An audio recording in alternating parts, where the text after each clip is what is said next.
Today we're going to be going over counter-argument or opposing argument. They are interchangeable. They're both the same thing. And rebuttal as well. So for CP, this is your paragraph 4, and for honors, this is your paragraph 5 of your essay overall. So it says, why should we even include a counter or opposing argument in our paper? Doesn't it just weaken your argument by presenting the opposite side? Actually, it does not. If you do it well, it makes your argument stronger because it gives you, the writer, the chance to respond to your reader's objections before they have even finished reading your essay. So they're in their mind, if they're a skeptical reader, they're already sitting here thinking about the things against you, the arguments against you.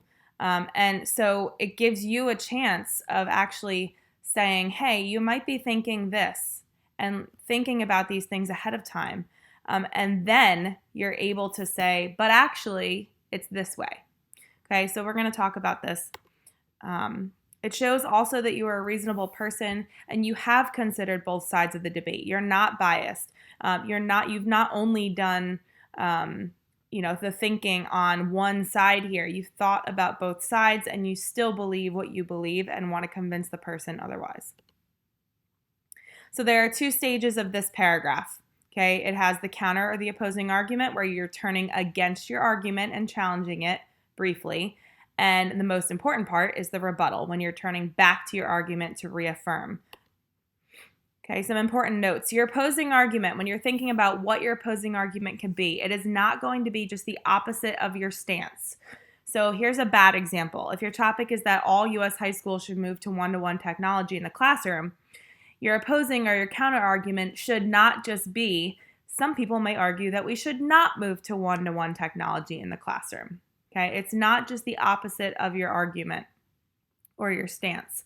It has to be something specific. Okay, so if my topic is the same thing, that we should move to one-to-one technology, a good example of an opposing argument would be, some teachers may worry that if schools move to one-to-one technology in the classroom, students could go on websites that are inappropriate, or they might be playing games when they should be working. So now this is a specific argument that someone who is against one-to-one technology in the classroom, this is one of their specific worries or a specific argument against it. Okay? It's not just the generalized, no, we shouldn't. Okay? It's something specific. Okay, and the counter argument should be expressed fairly and objectively. 2 or 3 sentences for the counter argument is plenty, and you are not using any sources or research to support the argument against you. Now, if you need ideas, either ask somebody in your house or text a friend and say, hey, what would you specifically say against my topic? So if you need to go online and just kind of get ideas about if you Google the pros and cons of your topic and you want to look at the opposite side just to get ideas, it's not taking anything, you're not plagiarizing by taking that idea. That's common knowledge. So it would be like asking your mom, hey, what would you say against this topic? You don't need to, quote your mom or anything or cite your mom's idea. So again, you can use websites to get familiar with a specific argument against it if you can't think of anything on your own, but you're not taking any specific information from a source. You're not quoting anything from a source. You're not paraphrasing anything from a source, because I don't want you researching and backing up your opposing argument. Okay, that is not what we're doing here. Okay, so when you're trying to think of what kind of argument to use against yourself, first think of a skeptical reader who might resist your argument. Think of someone who's on the other side of this topic, okay? And then think of a specific argument against it, like the examples that I just gave you. So you're starting off this paragraph with a phrase like, one might object that, or it might seem that, or it could be true that, or something like specific, like in the previous slide, I told you the example of some teachers might be worried that.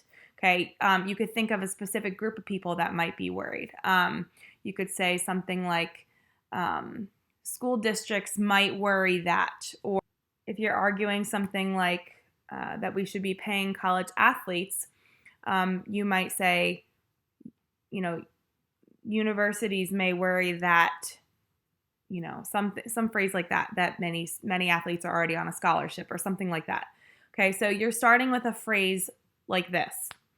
You don't want to say many people might say that, or a lot of people might argue that, okay, because then it sounds like a lot of people are against you, and that's not the point of this. You need to be persuasive here.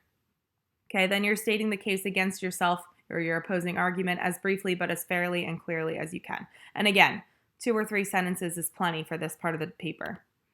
Then you're getting to the rebuttal. Same paragraph, but this is where you're starting to go back to your own argument. So you're saying, listen, I hear what you might be thinking, however, or despite that belief, or still, or nonetheless. Okay, so still, now you're turning you're turning back to your argument. And in order to do that, you need to either propose a solution to a problem that was presented.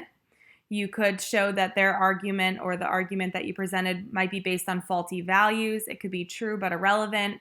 You could say it's a valid argument, but then you can suggest why it's less important or less likely than what you proposed, so it doesn't overturn your whole argument. You could refute it, showing why it's mistaken, so it's an apparent problem but not a real problem with the situation that you're trying to argue. But you need to think about, how can I specifically address their concern? Okay, so let me give you an example.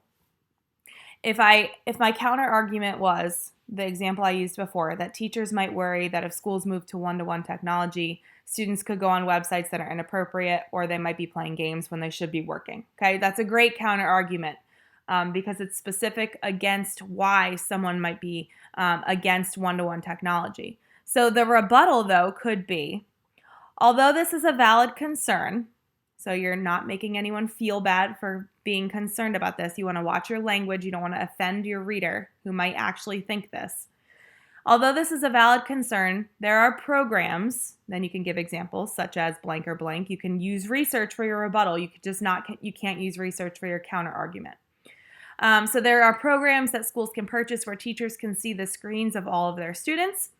This would help teachers better monitor student focus and would allow them to see which students are off task. In addition, schools can set up restrictions so that certain websites would be off limits to students, greatly limiting distractions. So this is the perfect rebuttal to the counter argument, because if teachers are worried and they're against one-to-one technology because of this concern that people are going to be off task and students, it's going to be constant chaos, then this rebuttal gives a solution to this problem. So now this teacher might be less skeptical to try one-to-one technology in the classroom, knowing that maybe they have ways to limit the sites that students go on. They can block Facebook or block social media sites so that they can't be using those things in the classroom. So your rebuttal should be a lot longer, and this is just the beginning of a rebuttal. You can go on and on about this, but your rebuttal should be a lot longer than your counter argument. And let me be clear that your counter or your opposing argument is the only time in this entire essay when you're going to be going against yourself. This is not a paper to show the pros and cons of a topic. You are trying to argue and persuade someone to believe your side of your argument.